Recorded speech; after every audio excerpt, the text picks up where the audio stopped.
Okay, ready?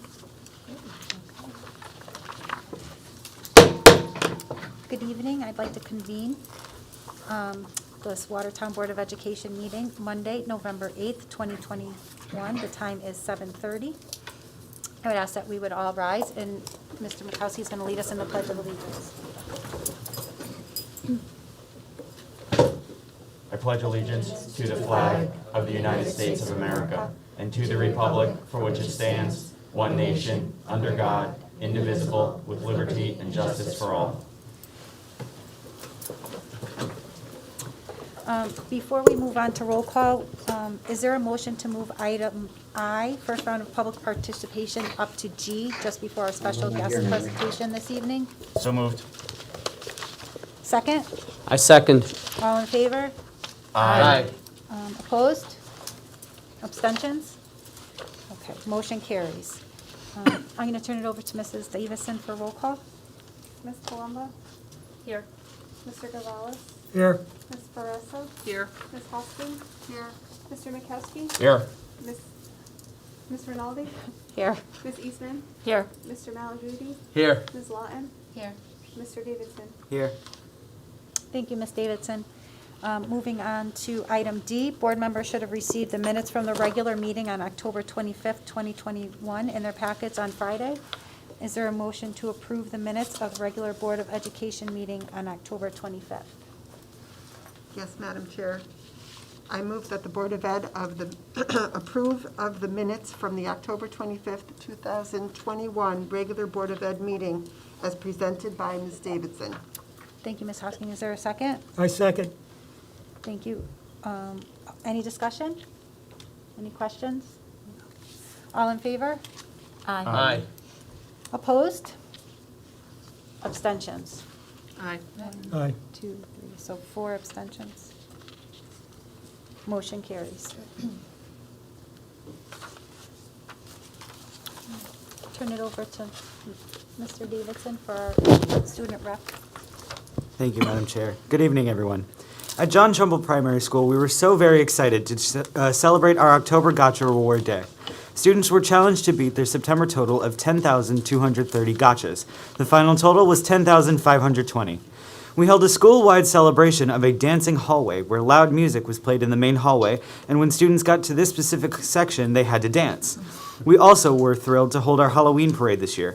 We were unable to have it last year due to restrictions, and we had many happy room parents join us as well. At Polk, the Golden Crayon Award is a coveted honor earned by one class who displays exemplary behavior during art classes and earns the most positive art behavior points each month. A literal golden giant crayon trophy is hung outside this class's room, and the students are eager to earn this acknowledgement. The Golden Crayon Award was delivered to Mrs. Dodona's class for the month of October. Congratulations. The recent Professional Development Day on November 2nd was filled with meaningful learning experiences for our teachers. One of our key focuses district-wide is developing high-functioning professional learning communities, or PLCs, within our schools. Polk staff engaged in learning about key components and practices of PLCs, as well as how PLCs can support improved student learning outcomes. Meeting with the grade-level colleagues, teachers embarked on setting up the structures for their PLCs. Additionally, teachers used professional development time to collaborate with the colleagues, analyze different data sources, and work on establishing goals for this school year. Teachers' goals center around increasing academic achievement, improving student and family engagement, and supporting social emotional learning. As part of the goal-setting process, teachers are encouraged to explore different instructional strategies and engage in ongoing learning. Plans are underway to honor Veterans Day this week at Polk. Students will engage in a variety of learning activities to help them understand the significance of the holiday. In addition, as a school community, students and staff will participate in a flag-raising ceremony and write letters to local veterans to show appreciation for their service. Judson is excited to announce the start of our newly formed tech team. This team is comprised of 6 staff members working alongside 8 fifth graders to become more familiar with technology and be our go-to people in the building. We are most excited about having students on the team as it provides them with a leadership opportunity to not only help their peers, but also their teachers. We will be learning technological skills such as formatting and personalizing Chromebooks, Google tips and tricks and new add-ons/features, and hopefully even some hardware at work. Our students have been selected by their teachers for their proven excellence in the area of technology. We can't wait for our first meeting on November 19th. Students Anna Romano, Maggie Simonson, Sophie Antonucci, and Emma Kuzia have been working hard over the past year advocating for recycling practices in our school. They have done fundraisers, including setting up a table at our Witches and Wolves Walk to sell handmade merchandise to help fund the project. We are excited to announce that all the recycling bins have been ordered and their planning will be actualized. Next, these ladies will work on a recycling presentation to teach our students and faculty all about recycling. They will also create signage to hang up near the recycling bins, reminding students what should and should not be recycled. Way to go, girls. Judson is also excited to bring back our annual Turkey of the Year fundraiser. This will run from November 8th until November 22nd. Every staff member has a paper turkey with his or her face on it and will be displayed in the cafeteria for all to see. Student Council sells paper turkey feathers for 25 cents each. Students can purchase these feathers to add to a turkey belonging to a staff member of their choice. At the end of the fundraiser, we will crown a Turkey of the Year and all the money is donated to the Watertown Food Bank. And finally, on Wednesday, November 10th, we will have a flag-raising ceremony to honor our veterans. Our students will also be creating thank you cards to be delivered to the VFW. We appreciate their service and sacrifice. The arts are alive and well at Swift Middle School and on display as well. The front lobby is adorned with a variety of multicolored pumpkins that were created using a special design. This specific art form was discovered by our art teachers when they visited a fair recently, and they decided to try it with the students for a different take on the traditional pumpkin design. The pumpkins are framed by a series of leaf imprints done by art students as well. On October 26th, the 7th and 8th grade chorus students and our Swift music teachers were treated to a visit by the world-renowned choral composer Roger Emerson. With over 900 titles in print and 30 million copies in circulation, Roger Emerson is the most widely performed composer and arranger of popular choral music in the world today. He worked with the students, as well as the teachers, to offer guidance and encouragement. His enthusiasm and positive spirit brought a wonderful energy to our auditorium. Music of a different kind could be heard when the World Language Club recently hosted Elisa of Elisa's House of Salsa. 30 students and multiple staff members joined in, and everyone learned how to salsa from Elisa, a local expert. This fun afternoon brought a Spanish flavor to our school, while the spirit of France could be felt in the haunted house featuring French language and displays. And a few days before Halloween, our 7th grade band and strings performed spooky, mysterious music for parents and families. The first piece, Attack of the Cyclops, helped students perform dynamics and to listen for the melody. In the flight of the Banshee, the monster is represented by the ghastly sounds that measure 39 and 40. Each performer chose a sound to represent shrieking through their instrument. This piece also helped students to practice the new note D-flat and listen for tuning. The songs were recorded and posted to the Swift website. At Watertown High School, we held a fun outdoor pep rally last week on the front field, including activities and competitions for each grade level as a part of our annual Spirit Week. We had a great deal of participation from many students in our Spirit Week activities in school. Over 50 students are participating in the Principal's Advisory Panel, where students provide input on many aspects of WHS. The panel meets with school administrators every 3 weeks, and the meeting topics are suggested by students as well as administrators. Advanced Placement Statistics students have created 2 surveys for school-wide distribution to both students and staff members. Survey topics have included using class change bells, the amount of homework, the length of class periods, and school-wide study halls. Students then analyzed the survey data and made recommendations based upon these results to Dr. Parlato. This was a great example of a project with real-world relevance and purpose. Dr. Parlato, Mrs. Cody, and Mr. Hochgrief taught another lesson to teachers in professional learning community meetings this week. The lesson was about powerful instructional practices for deeper learning and the beliefs that go along with those powerful practices for learning. We continue to work on ways to engage students in learning across the subject areas. The annual tradition of Senior Dress-Up Day took place on October 29th, with students displaying their very creative costumes. Categories of awards this year were Best Overall, Most Creative, Best Group, Best Duo, Funniest, and Scariest. After displaying costumes on the front field, seniors participated in a costume parade throughout the school for all students to see their dressed-up creativity. And finally, you've all been invited to Body Manor for the production of Clue, where you will watch as murder, suspense, and drama take over a most mundane dinner party. Mr. Plum, Mrs. Scarlet, Mr. Green, Mrs. Peacock, Colonel Mustard, and Mrs. White are all there, but who did it? You will have to purchase a ticket to find out, and they go on sale on Monday, November 15th. Tickets are $10 for adults and $7 for students. Thank you, Mr. Davidson. Well done, well done. I'll turn it over now to Mrs. Dr. Villanueva for the superintendent's report. Thank you very much, Mrs. Rinaldi, and congratulations again to everybody who is elected today, and to Ms. Palumbo, Mr. Gonzalez, Ms. Faressa, and Ms. Lawton for your newly appointed seats here, and to Ms. Hosky, Mr. Mikowski, and to Ms. Eastman for returning again. Congratulations, all of you. Thank you. Thanks. If you are brand new, you received a very large packet from me today. All not just for one evening of reading, but for some information that's great for new board members. And of course, if there's anything in there that you'd like to discuss any further, please reach out to Mrs. Rinaldi, and she'll let me know, and I'd be happy to connect with you. As an update, Screen and Stay, the governor announced it last week, and then late Friday night, we received some additional materials, and so we are going through that information now, and I'll be meeting with the nurses very soon to talk about just how those operational details roll out here in our district, after also connecting with our attorney as well. So the main thing is, it's gonna offer us some relief. So no more of this, everybody going out. What Screen and Stay offers is for the person who may potentially be positive to go ahead and quarantine, and anybody else in the contact trace, we would screen them, make sure that there's no symptoms, and they can continue to come to school and to work. And again, there's more details in between, but the point is to try to keep that contiguous education experience going. So that is a wonderful thing. Also, we had a wonderful full day of professional learning last Tuesday on November 2nd during Election Day. You were all busy out there. It gave our faculty and staff time to reconnect with work that's already underway.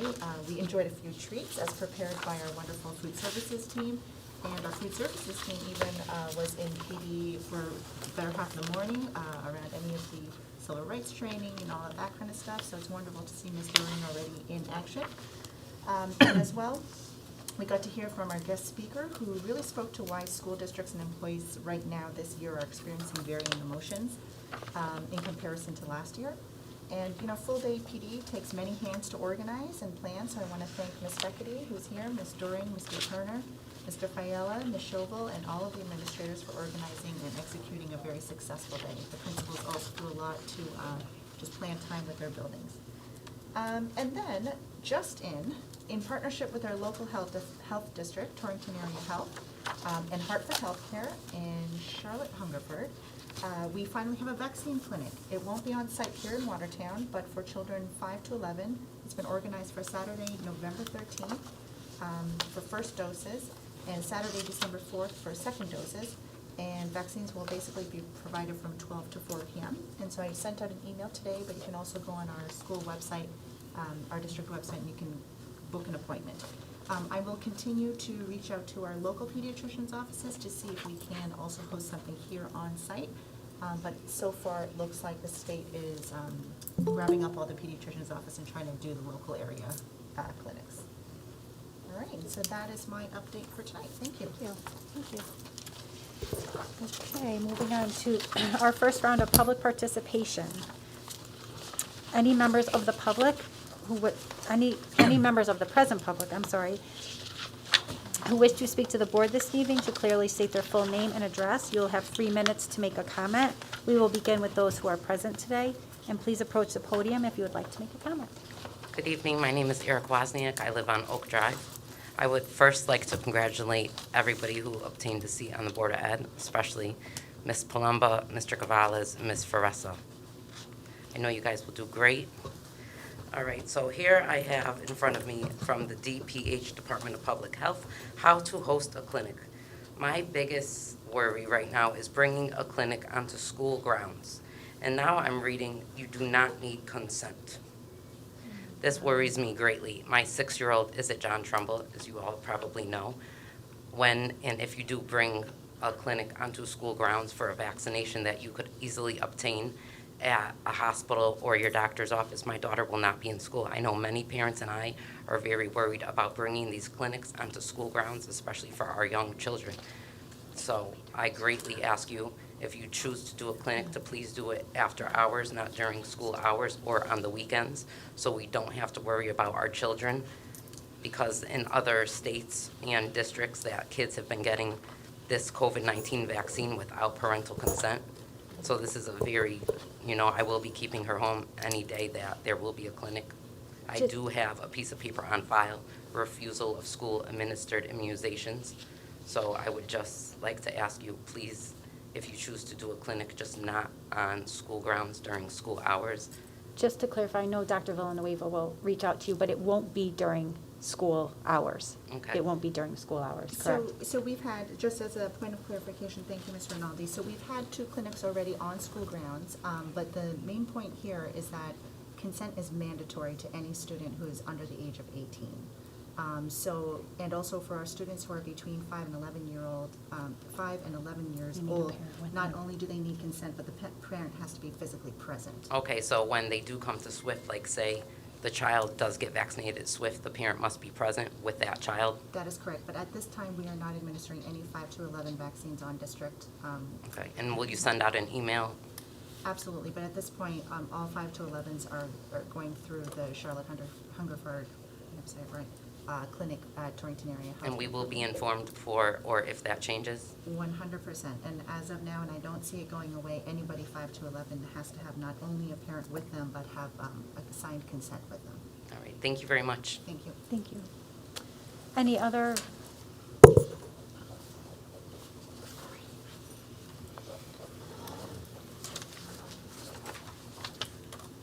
Hello, Victoria Perillo, Plan Court.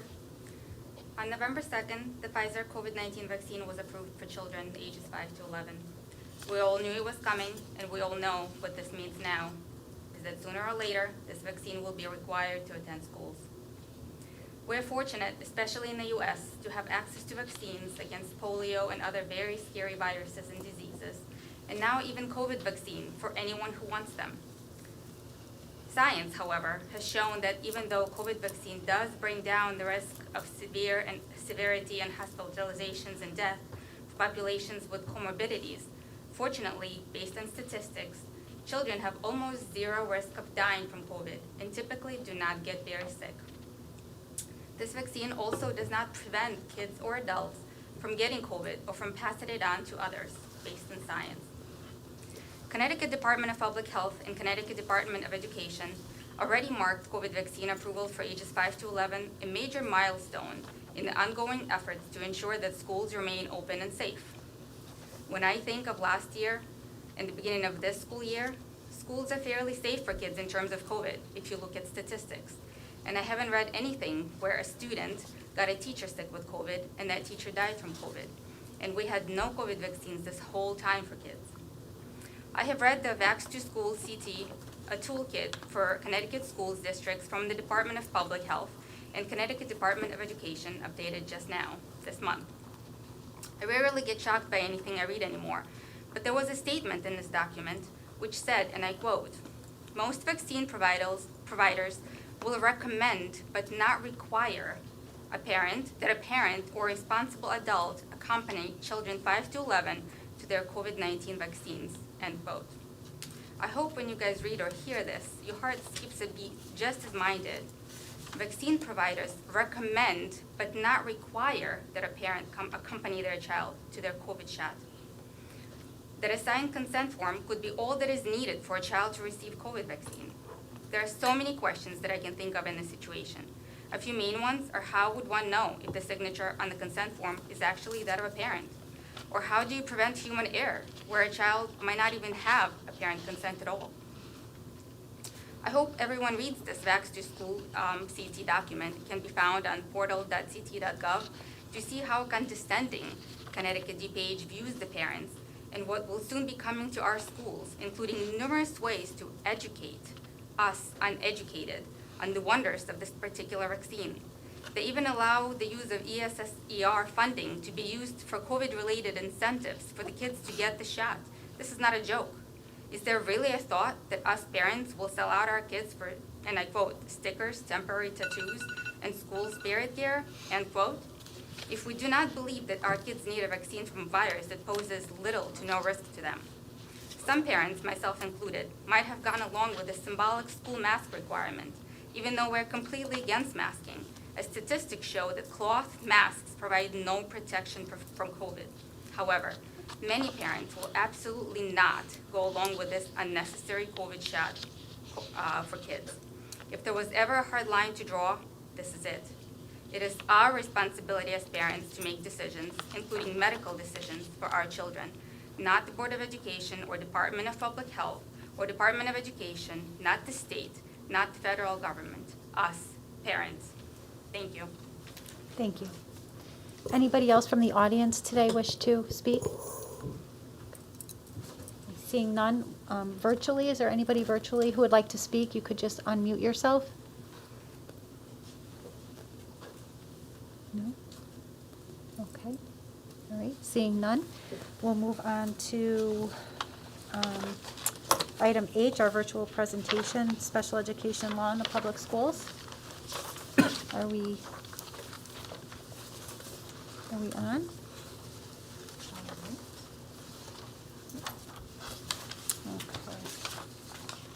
Okay, we have a special guest joining us virtually today, Attorney Linda Yoder from Shipman and Goodman. Special education law is an important aspect of all school districts' daily operations, and there are many nuisances to the legal duty of a school district when it comes to special education.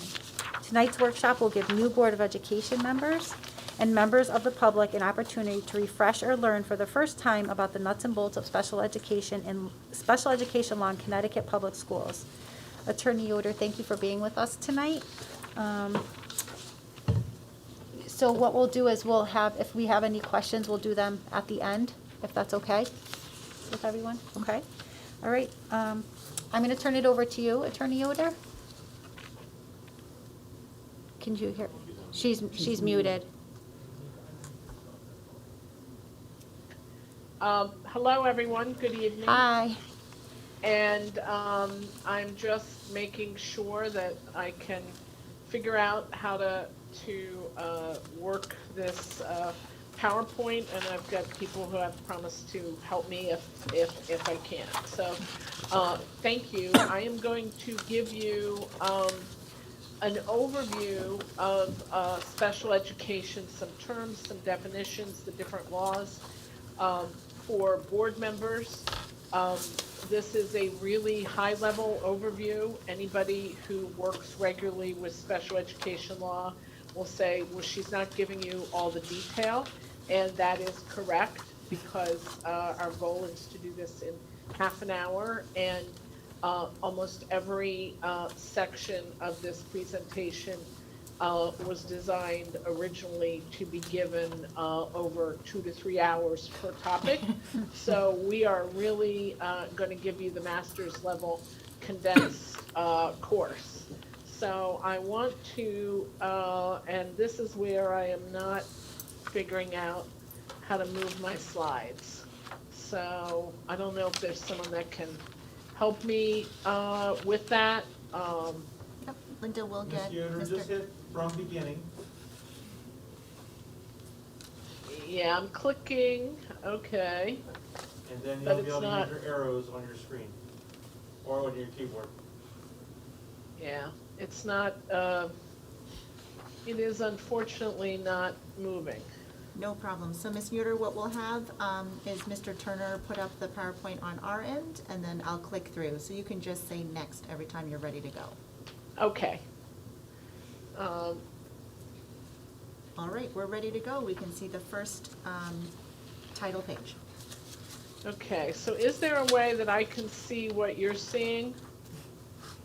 At the moment, probably not, but I can tell you what we see on our screen. So we're on the main title page where it says practical tips on how to become a more informed board member.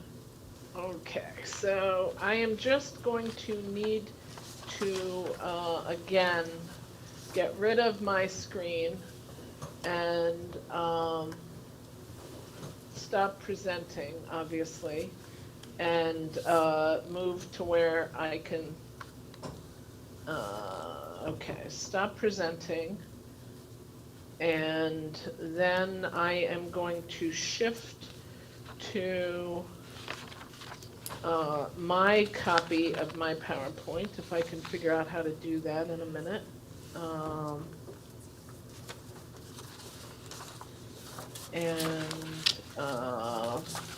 Okay, so my first slide, practical tips on how to become a more informed board member. And please interrupt me because I'm not now seeing what you're seeing, and we'll get through this, but interrupt me if we're not in sync. The next slide talks about board roles and responsibilities.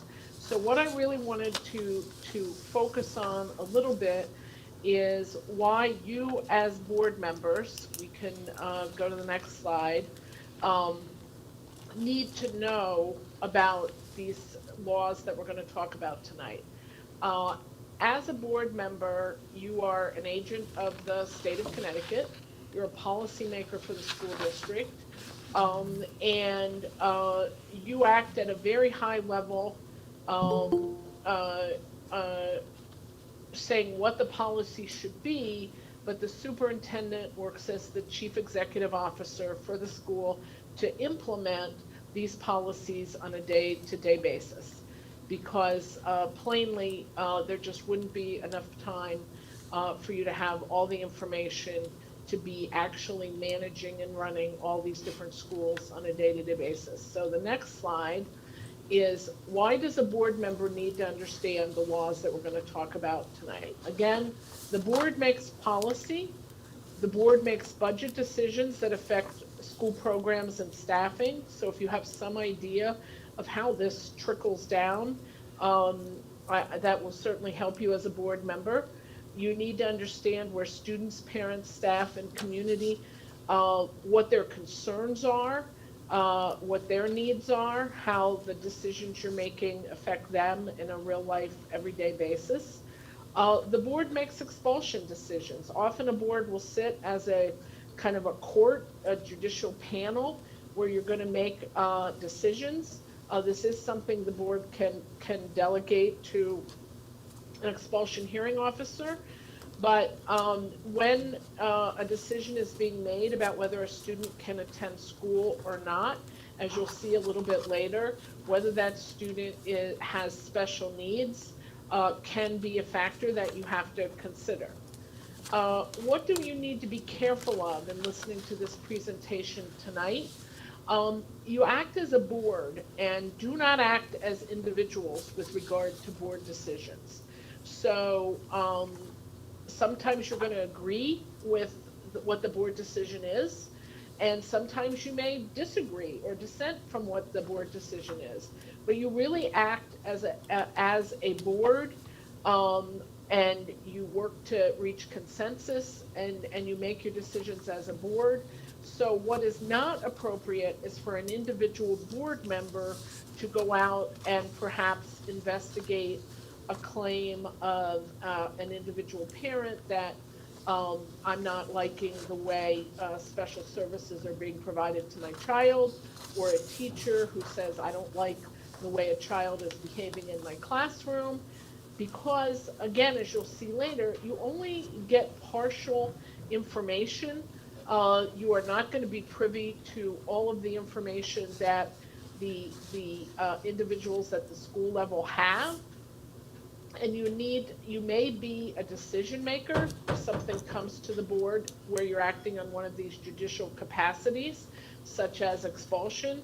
And so you cannot put yourself in a role as a board member of acting as an individual. You need to realize that your authority as a member of the board is to vote and abide by the decisions of the board as a whole. And often you will be presented with information in a certain format. And if you've gone out and investigated on your own, you may in fact disqualify yourself from being part of that decision-making process because of an appearance of impropriety or improper influence. So you need to remember that you're acting as a board and not going off as an individual and investigating various things that may occur. If we go to the next slide, we all know the term special ed. The term special ed refers to the Individuals with Disabilities Education Act, which is a federal law. There is a state counterpart, and when we say special ed, that's the law that we're really referring to. Because a school gets federal funding, it is bound to follow this federal law and the requirements of this federal law.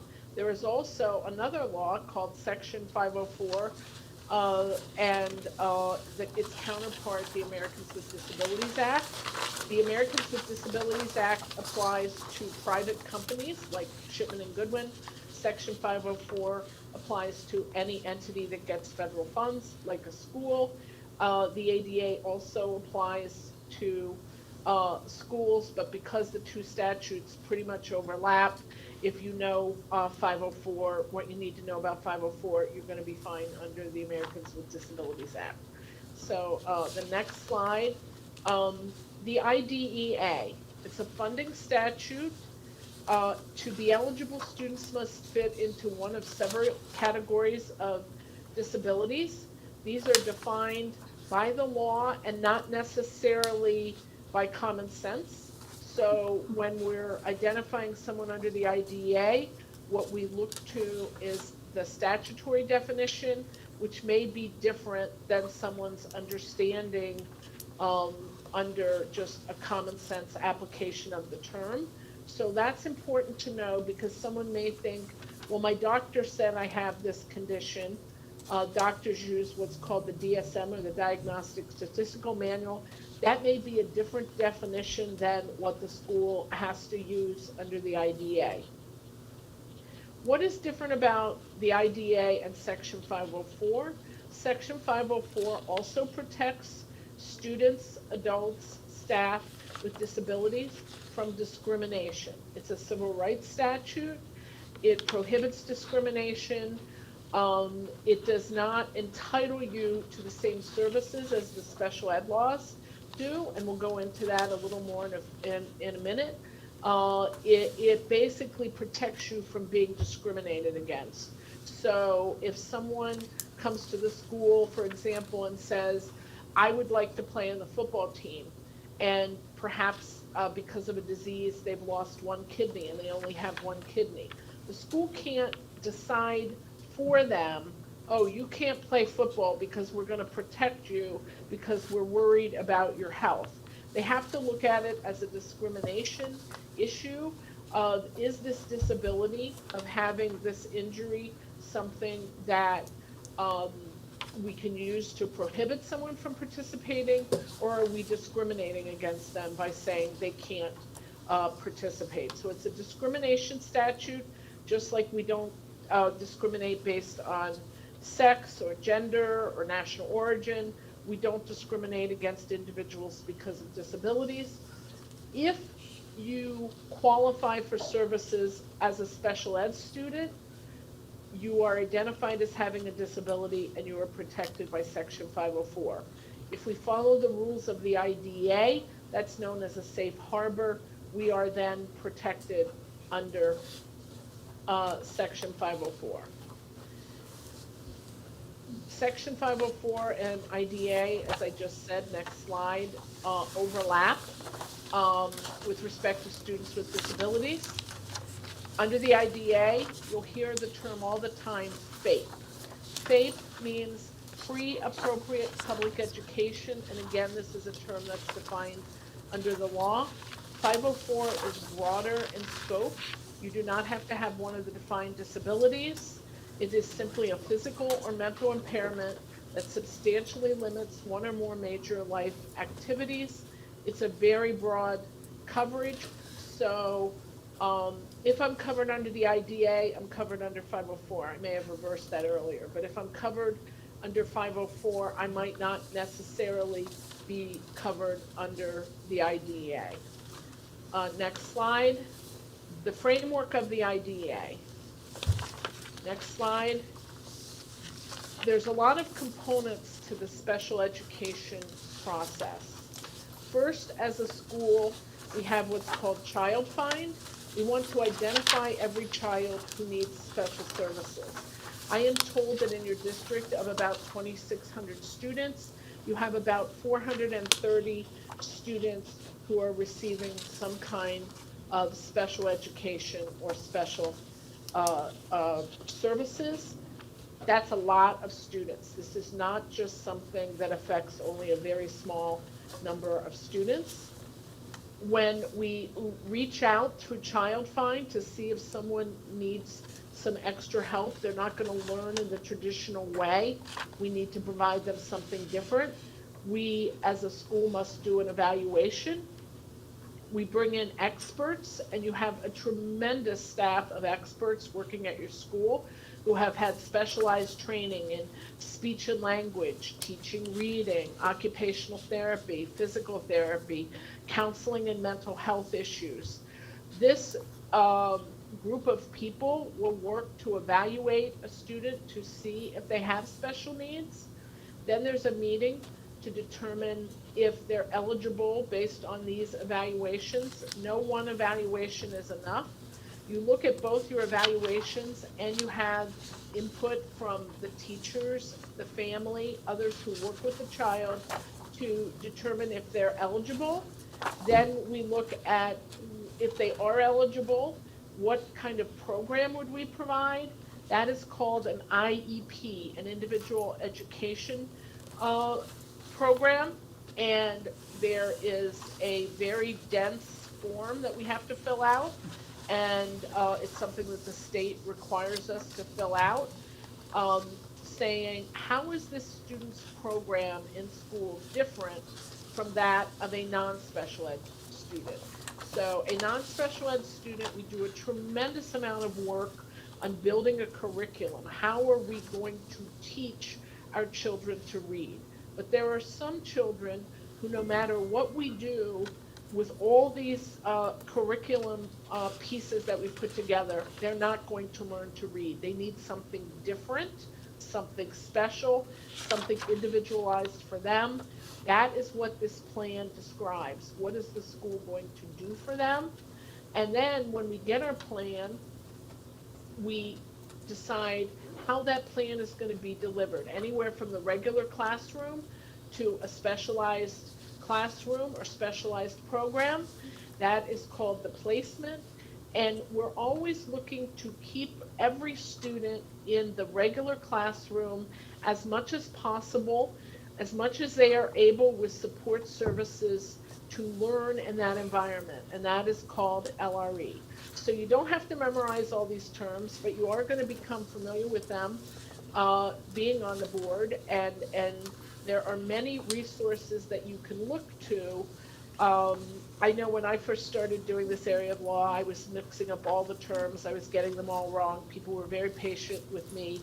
So this becomes a bit of a guide for you to look back and look at those terms. The State Department of Ed has a wonderful website that they provide a lot of information to parents, to school districts about this area of law, and I commend it to you if you want to learn more about special ed, to go look at that website. So the next slide, Child Find, and I'm going to go through this a little bit quickly, but I want you to just get some passing familiarity with the terms.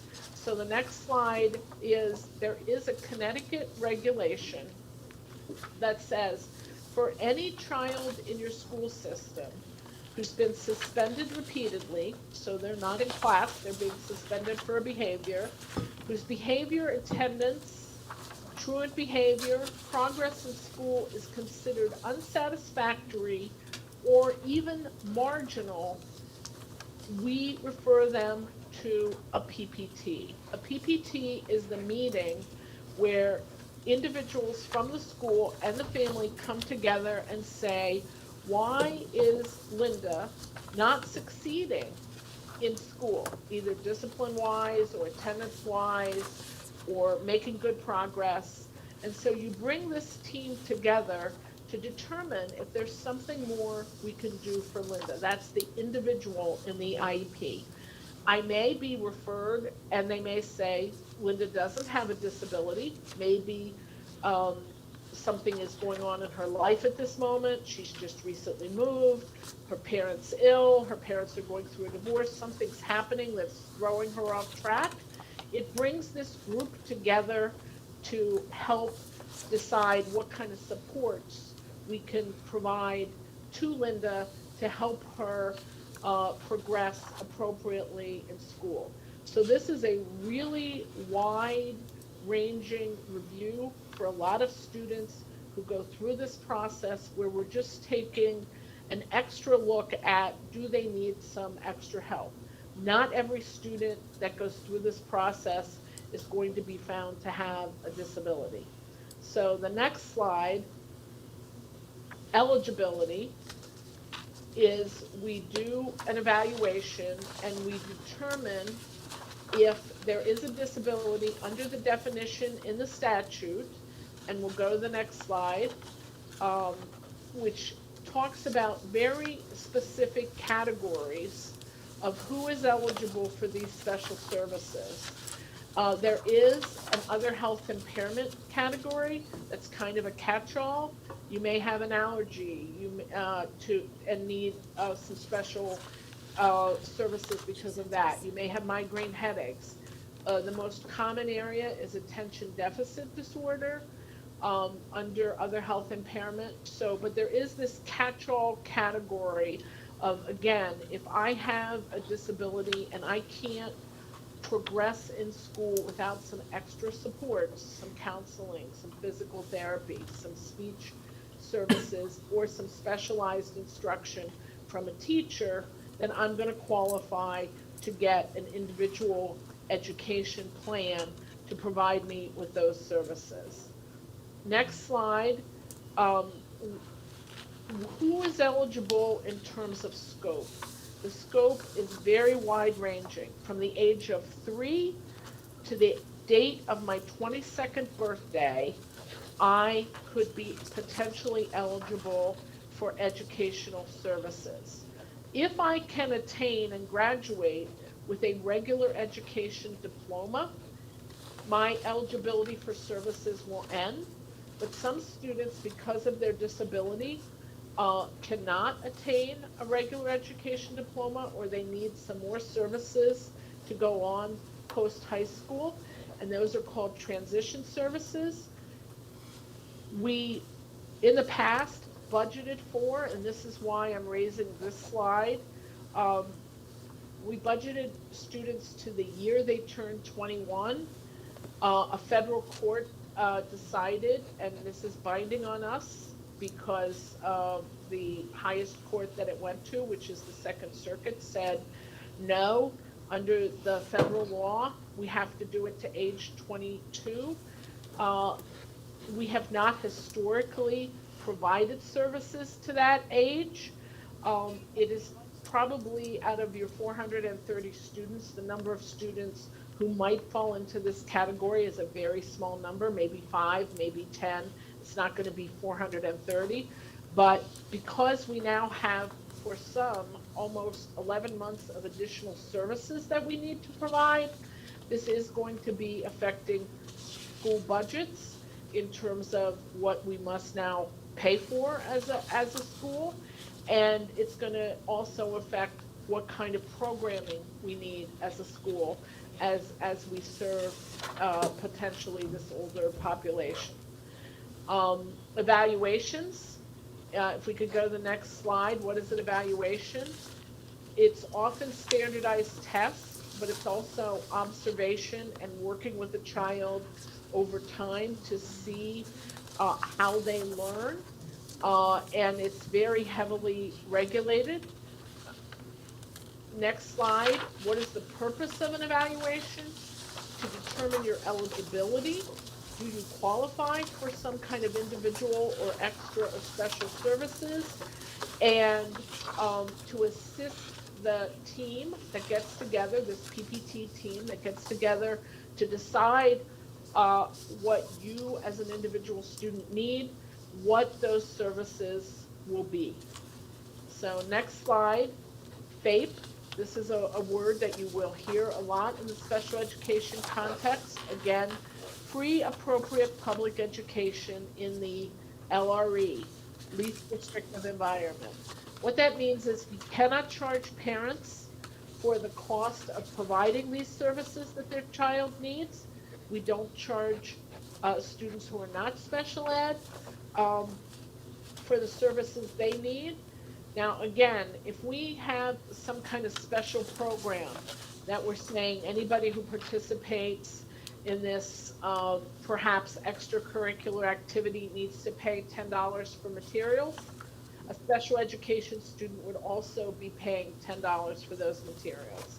But if that student needed something extra to participate, maybe an interpreter if they were hearing impaired, they could not be charged the cost, nor their family, of that interpreter, nor can they be denied that access because they need something extra to be able to participate. Placement LRE, if we can go to the next slide, least restrictive environment. We want students to be with other students. This has been really reinforced during the pandemic when we've all been so separate, that students need to be together. They learn from each other, they watch each other, they interact with each other. It's very important to their mental health. So we want children, even though they have disabilities, to be educated with children who do not have disabilities to the extent that we are able. So that is something that every member of that planning team looks at, is when can I help a student learn by maybe doing something extra within the classroom. One of the things boards are often asked to fund and to look at structurally is co-taught classes. So maybe I have both a special education teacher and a regular education teacher teaching the class together, and find that all students can benefit from that, because now I have 2 staff members working with all students in the class, but maybe I am therefore also able to keep a student with a disability in the regular class because I have chosen to structure my school in that manner. So next slide. LRE is always case by case. There is no set threshold. Sometimes you'll hear where a student has to be in regular classes 80% or 70% or 50%. That is not the case. It is very individual to what does that student need. Next slide. What kind of placements to provide as a school? Everything from I'm in the regular classroom all day, maybe getting some extra help or extra supports, to out-of-district placement, even including residential placements. That's very rare, but there are some students who need a fully 24-hour-a-day program in order to be able to receive educational benefit. There are some that must be educated at home or in a hospital setting. And we need to have all of those programs available as a school to go from the most included to the most supportive, but out-of-district placement. And again, these decisions are made by a team of individuals in your district that includes the parent, but also includes all these experts that you have working for you as a school system to make these decisions. So the next slide. The IDA has a lot of rules. There is this booklet that at some point you probably will want to at least skim through that tells parents what their rights are under the law. This is no doubt a very intimidating process for parents to try to navigate the special ed rules and try to get the services so that their child can get the best education that they're able to receive with these support services. And there is this pamphlet that is given to every parent quite a number of times through the process that talks about the procedures that a school needs to follow when it's developing the special education services. What happens if people disagree? And I wanted to point this out to you. You've now seen that a tremendous amount of time and effort goes into planning for students who have more needs than the general curriculum fulfills. And this is again, someone advocating for their child, it can become very emotional. There's a lot of ways that if we can't reach agreement at the PPT process, that a parent and/or a school has to seek review. There's what's called a resolution session, which is just where the school and the parents sit down outside of the PPT meeting and try to work it out. There's mediation with a state-appointed mediator. There's advisory opinions. There's technical assistance from the State Department of Ed. There's a state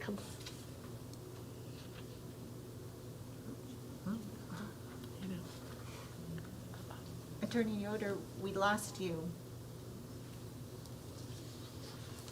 procedure called a due process hearing. It is very rare for a school and a parent to go through a due process hearing. Parents and schools work really, really hard to work together and work out their differences because we're together for a really long time. But I think what is important for people to understand is there are a lot of safeguards and procedures in the process. So if someone comes to you as an individual board member and says, I disagree with what is happening, I need you as an individual board member to talk to me and help me through this process, it is important that you know that there are built into the process ways for a parent to get review of the board of the school's decision, and it is not appropriate for an individual board member to become involved in trying to solve that dispute, because that's really not your role as a board member to do that. What your role could be is to say, please go see the special ed director or the superintendent or someone to learn what your dispute resolution rights are, but rest assured that built into this system, mediation is free. Going to the state for a complaint is free. A parent can get assistance with the process without going and hiring a very expensive lawyer to represent them. And I think it's important for you as board members to understand that these procedures exist. Procedural aspects of disciplining special education students. Why am I raising this? Because you will, as a board, most likely at some point be involved in student discipline, and student discipline of students with disabilities is different. It is not because I have a disability I don't suffer a consequence if I break the rules, but we do not punish students for conduct that is disability related as opposed to volitional. If we can go to the next slide. You will hear a term at some point called a manifestation determination. This is another term of art under the IDEA that talks about if, for example, I can't read and I violate a rule that says do not enter because I couldn't read the sign and I didn't know it said do not enter, it doesn't make sense to punish me for something that I wasn't able to do. I wasn't deliberately violating a school rule, so suspending me or giving me a consequence to say change your behavior in the future isn't either just, and it's not appropriate, and it's not going to change my behavior because I can't change my behavior. If I couldn't read the sign, I didn't understand it, and we need to deal with that through educating me, maybe learning signs, maybe teaching me to read certain signs, but not punishing me. So this is where you might run into a situation, and it's important for board members to understand this, where 4 or 5 students were engaged in the same behavior, and some of them go through the discipline process. They made a choice, they consciously made a very poor decision to violate the rules, and some of them do not go through that discipline process, but go through the special education process where we say it was their disability that resulted in this outcome. How do we provide supports. We don't want this behavior to occur again. We don't have to tolerate it as a school, but we're not going to punish someone for something that they couldn't control. That is something that you are likely to run into as a board member. Removing a student from their special education program is something that's very limited. Even if you expel a student from school, we need to make sure that their special education program and services continue. It may not be in the school, it may be in a different environment, but there are procedural safeguards in the law that assure that I get those services I need, even if I engaged in conduct that was not part of my disability, that got me removed from the school environment to a different environment. We can, and this is what I again want board members and everybody to understand, even though there are a lot of protections for students with special needs, we never as a school need to tolerate an unsafe situation.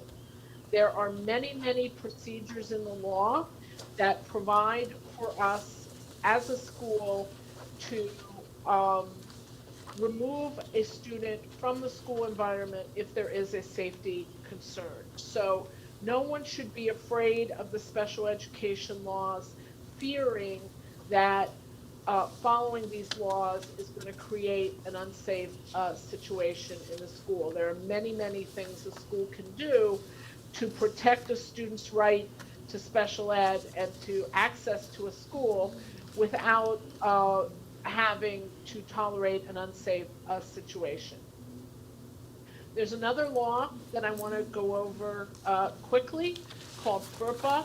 It used to be called the Buckley Amendment. It's the Student Confidentiality Law. Everything about a student's special education needs, but also their grades, information about maybe an illness that they might have, anything about the student, and we can go to the next slide, that deals with their confidential information is shared within the school only with parental consent or on a need-to-know basis. Why is this, again, important to a board member and to the families in the community? Often people will want to know, hey, I think that student said something mean to my student. I want to know that they were punished. Can you tell me how they were punished? Because of this law, I cannot tell you how they were punished. What I can say is trust us to follow our rules, but I can't tell you the specifics unless I have parent consent and or one of the exceptions applies. And there are many exceptions. Emergencies, we could tell the police information, but we cannot tell board members individual information about students unless the board, again, as this group, has a need to know the specifics. So, for example, if you're in an expulsion hearing, you're going to learn confidential information about a student. You need to keep that in trust. It is not, those sessions are not open to the public. The outcome of what you've heard is not open to the public. The confidentiality of the student's name is preserved. So you are going to get information as a board member that you have to treat as confidential.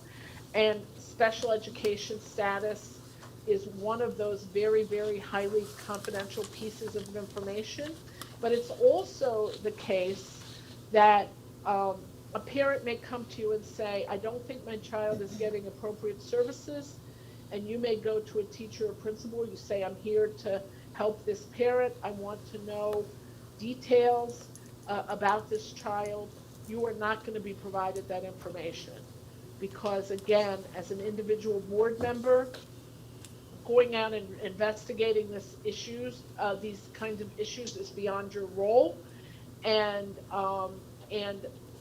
there is no, quote, need to know under the law for you to know that detailed information about a student. So sometimes that can be very frustrating You're entrusted with confidential information, you need to keep confidential. At other times, there's going to be information about individual students where you're not going to have access under this FERPA need-to-know policy. There is a definition of what qualifies under FERPA, and I'm going to go through this quickly. Again, I know I'm running long here, so I'm going to try to speed this up, and we're almost to the end. So let's go up to flip through FERPA, because you can read this on your own time. FERPA versus HIPAA. FERPA versus HIPAA is FERPA is the state education law. HIPAA, we all know, is the medical protection of medical records. A school is not bound by HIPAA. Any information that we get is covered by FERPA. If we want to get information from a physician, we will get a release from the parent to get that information because of HIPAA. But the information, if a parent or someone says to you, I can't talk to you because of HIPAA, they're probably, in this context, mean education records FERPA. Again, I'm just giving you these terms so that you have a place to look to as a reference as some of this information is likely to be new to you. So current challenges, and this is where I want to take just a few minutes of your time. The pandemic has caused great stress for all students and all families.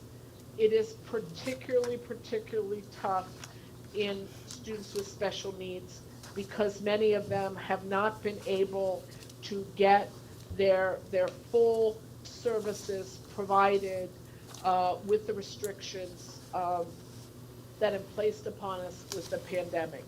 The other thing that the pandemic has done is we have never seen, in the 30 years I've been at Shipman and Goodwin, I've never seen the speed with which the rules that we operate under has changed as it has in this pandemic.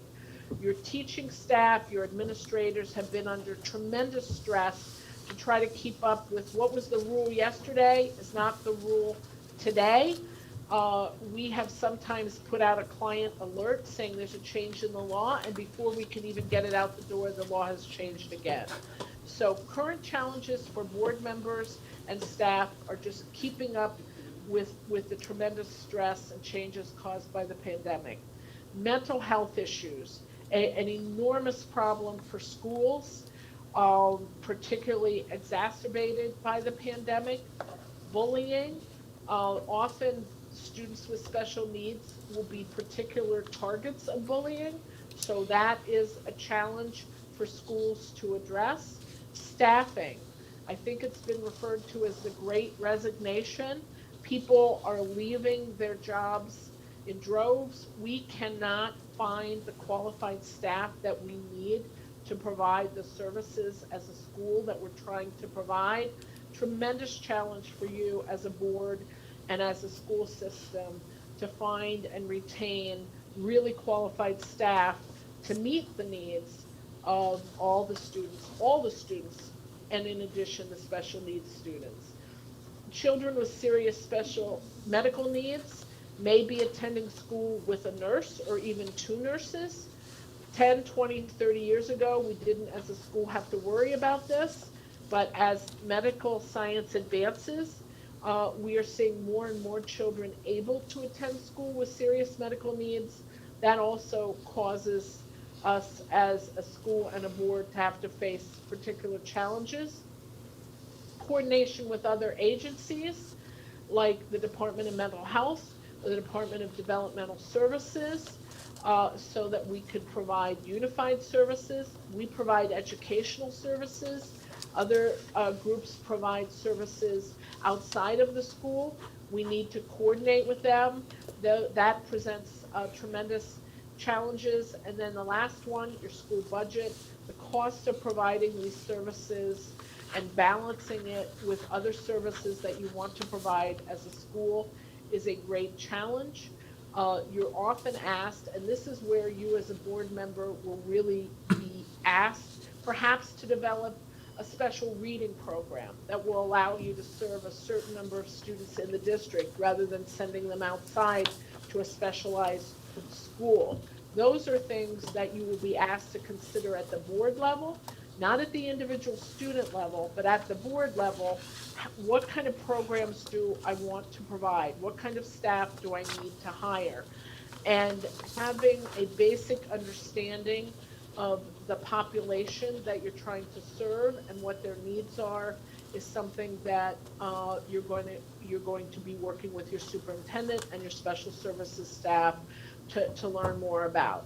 So that is our overview, a very quick overview, one that I hope hasn't scared you away from this tremendous undertaking that you have as being Board of Education members. It is something that we are very happy to come to you at any time to answer questions in more depth as you face particular challenges with the special education laws and the other related laws.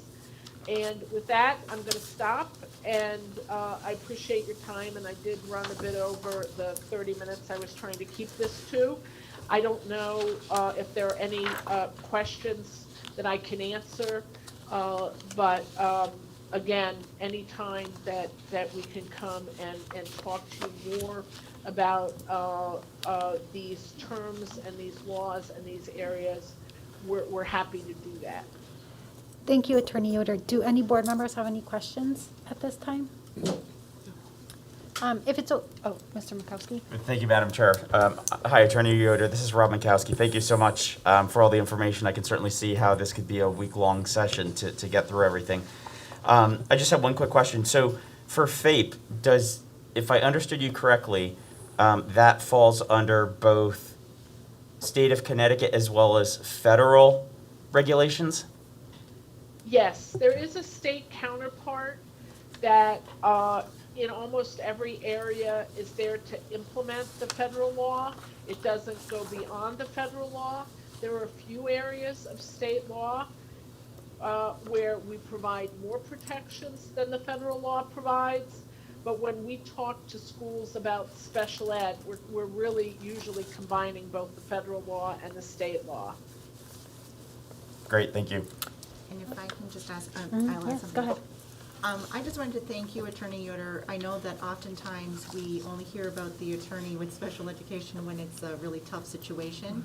And even though we can't see your face at the moment on our screen, you have a face, you are a person, and somebody that we work very closely with. And I just thank you for the guidance that you provide us, as well as just always being available. And I believe you're doing tonight's presentation in gratis, and so we appreciate that very much, because the continuing partnership with you is certainly very helpful to our district.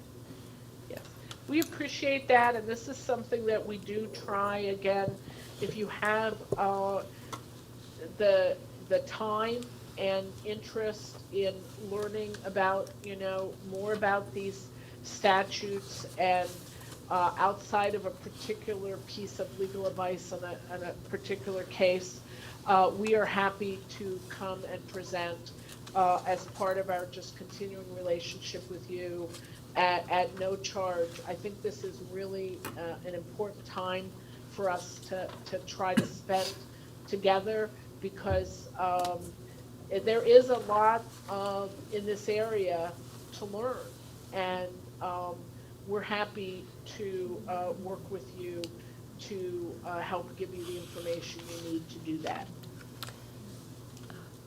Okay. Thank you, Attorney Yoder. So what I'm thinking is this was a lot of information, so if board members, over the week, look it over, have any questions, we could always shoot them off to you, Dr. Villanueva, and you could get to Attorney Yoder for that. Thank you, Doctor. Sorry. Thank you, Attorney Yoder. Thank you. No, not for the presentation.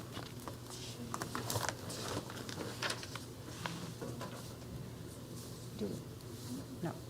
Okay, so moving on to communications. Ms. Hosking, do we have any communications this evening? We don't have any at this time. No? Okay, thank you. Moving on to committee reports. Curriculum and instruction, to me. No, we have no reports this evening. Going on to Mr. Malaguti, Policy and Labor Chair. No updates at this time, thank you. Thank you. Mr. Makowski, Chair of Budget and Finance. No report at this time. Facilities, at this time, there is nothing to report. We have to, we'll be appointing a new chairperson for this, since this was Ms. Wilkes' committee. And back to Mr. Makowski for Chair of Community Engagement and Governance Committee. No report at this time. Okay.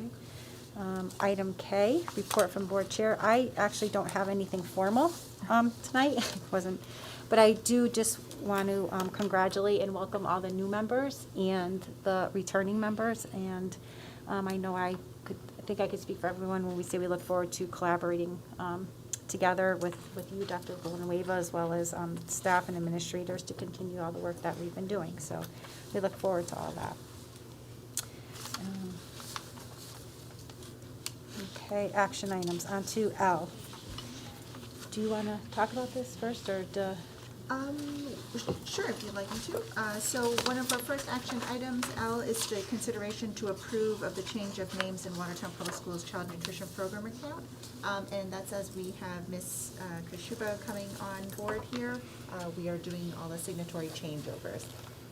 So if we have a motion, I'll throw that back up to Okay, you. yeah. Do I have a motion? Yes, Madam Chair, I move that the Board of Ed approve of the change in name on the Watertown Public Schools Child Nutrition Program account to add Ms. Marie Kashuba, Business Manager, effective November 9th, 2021. Thank you, Mr. Makowski. Is there a second? I second. Thank you, Ms. Eastman. Any discussions? All in favor? Aye. Abstentions? I'm sorry, opposed? Abstentions? Motion carries. Any future agenda items and board member comments that we'd like at this time? No? See, we're moving right along here. Okay, we'll be out of here in no time. Public participation, this is our second round of public participation. Is there anybody from the public who would like to speak this evening?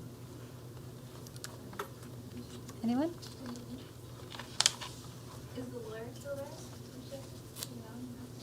Okay. Anybody virtually like to speak this evening? You could just unmute yourself. No? Okay. Seeing none, a motion to adjourn. Do I have a motion to adjourn? So moved. Second? Second. All in favor? Aye. We are adjourned at 8:42. Thank you, everyone. Thank you. Damn.